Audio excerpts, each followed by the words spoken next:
Hello everyone and welcome to the CyberWire's Research Saturday, presented by the Hewlett Foundation's Cyber Initiative. I'm Dave Bittner, and this is our weekly conversation with researchers and analysts tracking down threats and vulnerabilities and solving some of the hard problems of protecting ourselves in a rapidly evolving cyberspace. Thanks for joining us. And now a moment to tell you about our sponsor, the Hewlett Foundation's Cyber Initiative. While government and industry focus on the latest cyber threats, we still need more institutions and individuals who take a longer view. They're the people who are helping to create the norms and policies that will keep us all safe in cyberspace. The Cyber Initiative supports a cyber policy field that offers thoughtful solutions to complex challenges for the benefit of societies around the world. Learn more at hewlett.org/cyber. And thanks also to our sponsor, Enveil, whose revolutionary zero-reveal solution closes the last gap in data security, protecting data in use. It's the industry's first and only scalable commercial solution enabling data to remain encrypted throughout the entire processing lifecycle. Imagine being able to analyze, search, and perform calculations on sensitive data, all without ever decrypting anything, all without the risks of theft or inadvertent exposure. What was once only theoretical is now possible with Enveil. Learn more at enveil.com. Universal Plug and Play was rolled out by Microsoft, and it was intended to make networking in a consumer environment user-friendly and automatic. That's Chad Seaman. He's a senior CERT engineer at Akamai. Our conversation centers on their recently published white paper, UPnProxy, Blackhat proxies via NAT Injections. If your Xbox, if you're loading up a game and it needs ports 60 through 61,000 with UDP, it may send traffic to you on requests that you did not necessarily initiate. Your NAT will block that.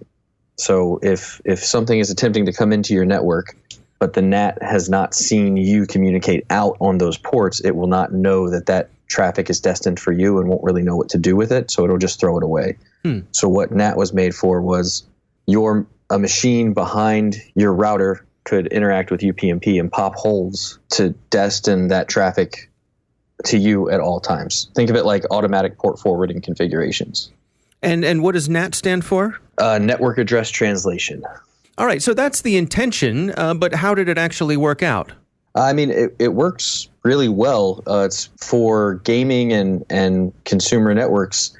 It meets its intended goal. The problem is there were several flawed implementations that were introduced into the wild by various vendors and software stacks. So take us through what's the history of the vulnerabilities there? 2006, a researcher came out and basically said, hey, there's a bunch of these UPnP-enabled devices. Whereas it's a LAN scopes technology. It's not meant to ever be on the internet. It's meant to run on your local network. Some of these daemons that are running this technology on these devices is basically listening on both interfaces. It's not just listening on the LAN side of the network. It's listening on the WAN side, and it's responding. And that is the fundamental problem. There have been other vulnerabilities discovered in the UPnP stack, remote code execution and command injection and stuff like that. But all of this primarily centers around the one flaw that is parts of the technology that should never be on the internet are listening on the interface that faces the internet and responding. I see. So walk us through that. How does this NAT injection exactly work? The first step is called SSTP, which is Simple Service Discovery Protocol. It's the UDP portion. So if you have ever been on a network, a local network, and you've opened up Wireshark and started listening, you would start seeing all of these connections and things coming through that are broadcast UDP traffic. And they're basically doing what's an SSTP service discovery request. So anything running on the network that's running SSTP will see these requests come in and respond back and say, hey, I speak this language, and here are the services I offer. Because once again, we're assuming we're on a LAN network and the devices there are trusted. And this is how these devices expose media streaming capabilities and how a device can find the router that it needs to poke holes in for NAT purposes. So the first step is that UDP broadcast, which people are already using for DDoS purposes. But the response that comes back actually has some more information inside of it. And some of that information is the location as to where you can find the UPnP TCP components, the daemons that control NAT and other service offerings for that device. So for the routers, you can hit them with an SSDP request. If they respond to that, it means that's already one flaw, right? It should be responding to that to the outside world. Correct. And when it responds back, it tells you where to find the UPnP daemon, but the UPnP daemon is scoped with the IP address, assuming that you're on the LAN. So, it might say go to 192.168.1.1, port 56,538 / and then give you a whole path, potentially sometimes even with the UIDs of the device to make it so you can't just guess it. So it was designed to be not really able to be found super easily or guessable. And you take that and change that IP from the internal to the external IP that you just communicated with to get the SSDP response. And there is a chance that you will be talking to the TCP daemon that is the UPnP functionality. From there, it leaks all kinds of information. You can find manufacturer, model names, serial numbers, firmware versions, capabilities, service offerings, and then from each of the service offerings, you can drill down and find even more capabilities. You can, in some cases, remotely reboot stuff. You can see transfer statistics. You can see all kinds of stuff. You can even subscribe to events. If you would like to know when this device does things, you can potentially subscribe to those events remotely and have it ping you when something happens. In this case, the UPnP daemon is exposing the Internet Gateway daemon, I believe it is, but it's called the IGD in these services lookups. And this is what allows you to see what UPnP forwards are in place and allows you to also inject them. Take us through that injection. How does that work? And then what would people use that for? People would use it for, in a regular functional safe network, they would use it for, just like we described with the Xbox popping holes in the NAT for certain UDP ports or something. Right. In this case, you basically just have to craft a SOAP request. You can do it in a single curl command. In the white paper, we actually give some examples as to how easy it is to do and the commands to potentially do it, or at least the ones we used in our research. Well, people right now are using it for bad stuff. They're using it for proxying traffic out of devices they don't own, and we can only assume for what they're doing that for. Let's walk through some of the things that people are using this vulnerability for. What are the bad guys doing? Well, we don't know. That's the problem. We don't have any honeypots or anything like that currently running to intercept this traffic to see exactly how they're using it. The only thing that we were able to do is kind of passively look at what they have injected into these devices and then try and draw some kind of conclusion from that. Our assumption is that we're seeing it used for, account takeover, potentially credit card fraud, ad click and affiliate fraud campaigns, and all of these things have potential to make a lot of money. So there is incentive there for them to do that. The only real case that we know that somebody was using it was actually discovered by Symantec as part of an APT group that were running the Inception framework is what they were calling it. And the bad guys were basically storing malware on a WebDAV web service for distribution purposes. So this is just where they store their malicious files. So to hide their own tracks, they had chained together multiple UPnP proxies. So when they were interacting with the web service, it would appear to be some person's home router, some other IP. And the reality is that before they even jumped through that IP, they jumped through multiple other UPnProxy compromised devices to get there. So it's kind of like that meme you see on the internet, good luck, I'm behind 7 proxies. Right. That was literally what they were going for. Now, if I'm the person whose router has been compromised, would I know that anything was going on? No, you would have no clue. There's no signs on the device. So for UPnP in general, like I said, it's an automagic device that's meant to be used by, in an automated fashion from one device communicating to another device. It's not supposed to be a hands-on human experience. And because of that, there's no way for humans to easily inspect, audit, or manage it straight out of the box. If you log into your router and you start digging around and looking at your NAT table, first of all, the only thing that's going to show up for you in your port forwards are the port forwards that you have put there. Anything that was injected into your NAT table as a port forward by the NAT daemon or the UPnP daemon will not show up there. There's not really a good interface for dealing with that. I think there are some tools on Windows that will let you kind of audit a UPnP device, but what we basically opted for was some shell scripts and writing SOAP requests because that was pretty straightforward. Yeah. But so again, I'm imagining if you're someone that this has happened to, I guess part of the vulnerability is that someone could be using your router to proxy data through. They could be up to no good, and someone investigating that could end up on your doorstep. Yeah, and that's exactly the reason that we wanted to publish this research. When we initially found it, it seemed like it was being used by parties to sidestep censorship efforts to get access to uncensored information. At first, I was really hesitant to kind of throw cold water on that effort. When we started digging deeper into it, it was like, no, this is much bigger and much worse.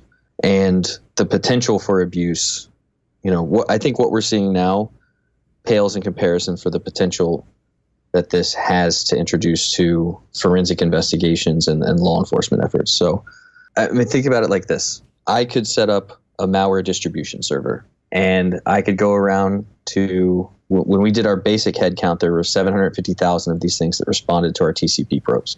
So that's 750,000 potential exit points I could find now. All I have to do is inject one port pointing back to my server into, 20,000 of these machines, compile that list of what the IP was and what the port was, and then write that into my loader distribution software. So now an investigator that's being infected by this is going to think that we have 20,000 C2s, or when they look up at these devices or these IPs that this stuff is coming from, they'll basically have clean reputations. They're all sitting on residential networks, consumer grade stuff where you would not expect malware to be coming from.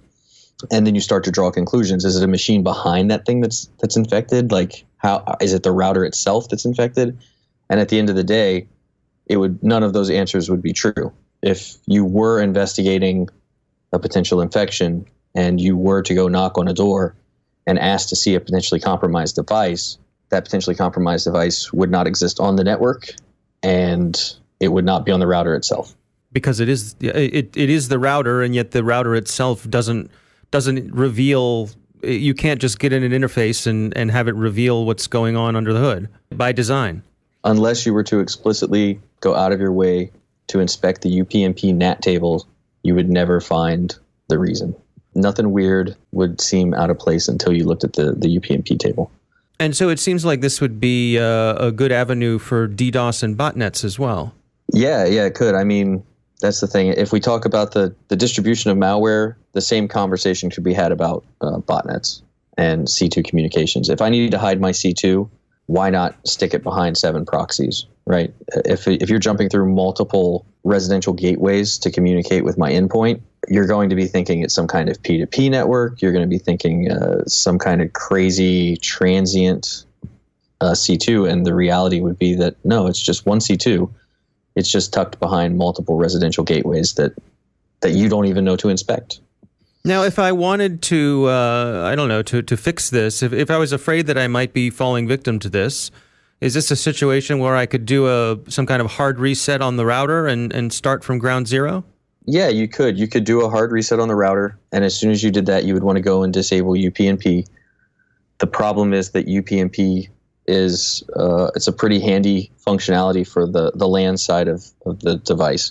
Before you do that, you should inspect or maybe start Googling around and seeing if your model or manufacturer could be impacted by this, if there's known vulnerabilities in the UPnP stack. We also included in the white paper, there's a small script with a payload where you can point it at your own home gateway, and it will attempt to dump the NAT table into a terminal for you, so you can actually inspect and see what's in there. And the presence of something being in there isn't scary. It's only scary if you're seeing other people's stuff in there. So, you'll see your 192.168s, like your torrent clients, Skype injects stuff, WhatsApp injects stuff, like different apps are injecting stuff into this table for their own personal usage. So it's not scary. It's just when you start to see internet routable addresses showing up in there, that's when something is wrong. Now, in terms of the manufacturers, how have they addressed this? Is there acknowledgement that there's an issue? Have there been any updates? Do new models that are for sale right now are they still vulnerable to this? Well, it's kind of a crapshoot. You can't really tell. The disclosure happened in 2006, which gives us plenty of time to actually fix the problem.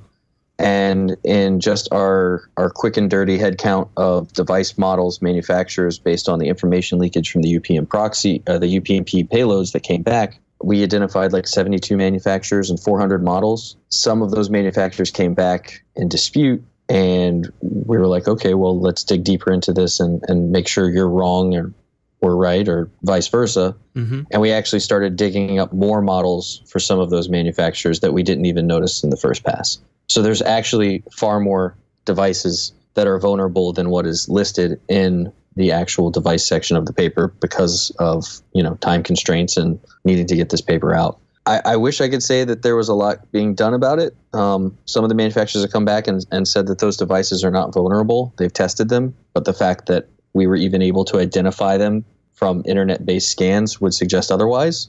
I haven't heard a whole lot about them rolling out patches or notifying users or anything like that.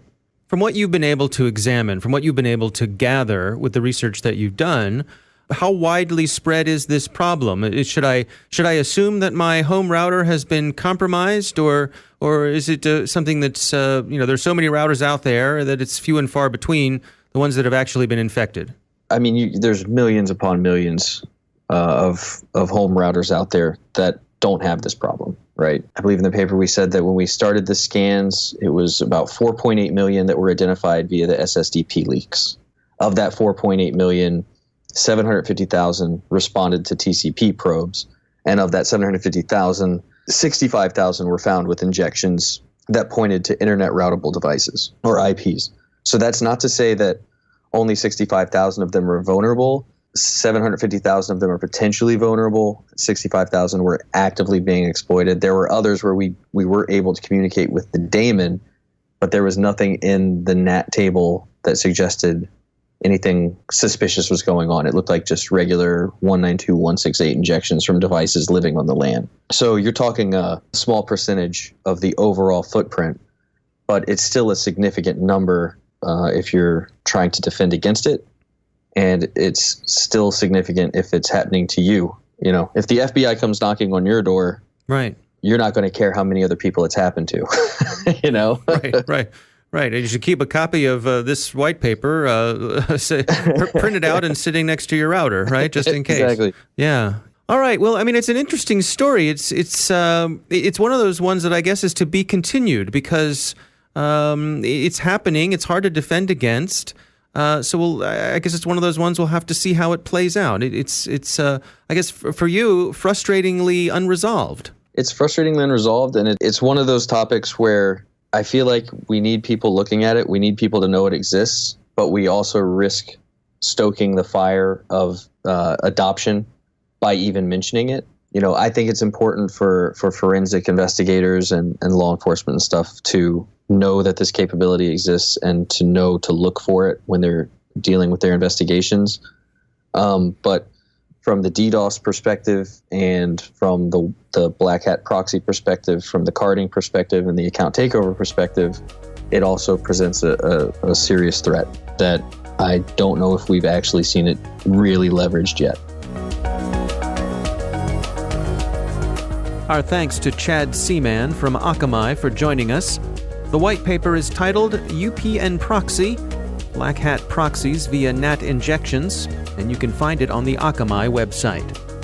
Thanks to the Hewlett Foundation's Cyber Initiative for sponsoring our show. You can learn more about them at hewlett.org/cyber. And thanks to Enveil for their sponsorship. You can find out how they're closing the last gap in data security at enveil.com. The CyberWire Research Saturday is proudly produced in Maryland out of the startup studios of Data Tribe, where they're co-building the next generation of cybersecurity teams and technology. It's produced by Pratt Street Media. The coordinating producer is Jennifer Iben. Editor is John Petrick. Technical editor is Chris Russell. Executive editor is Peter Kilpie. And I'm Dave Bittner. Thanks for listening.